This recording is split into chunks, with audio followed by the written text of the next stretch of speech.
Hello and welcome to Krista's So Crafty. My name is Krista and I'm really glad you're here. In making this binding, I decided to use a 3-inch strip of just a cotton. This is the same material that I used on the back of the quilt.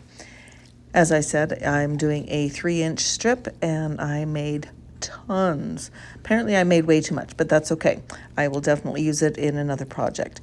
So I'm just taking and pressing it all in half, and where I sewed those strips together, I'm just pressing those little seams open. Just makes it lie down nicer. So once that's all done, I will take it to my sewing machine, and I just picked a side and I left it probably a 6 to 8 inch tail and started sewing the strip onto the back of the quilt.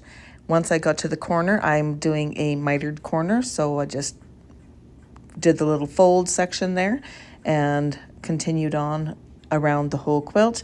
And it really didn't take that long to do the whole entire quilt.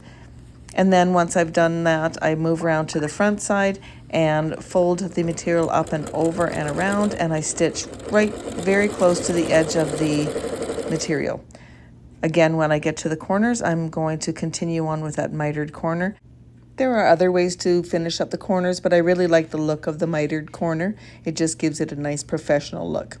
So once I get this all done, then that's it. This quilt is all done. And next I'm going to be making a label to put on the back of it. And yeah, then this quilt will be all finished. It's such a beautiful, beautiful quilt. And I love how the binding looks. It just fits in with everything, and it just cleans up the edges so nice and neat. Thank you for joining me today on Krista's So Crafty. I really appreciate it. Please give this video a thumbs up if you enjoyed it. Consider subscribing to my channel, and of course click on the little bell to receive notification every time I upload a new video. Thank you again, and happy crafting!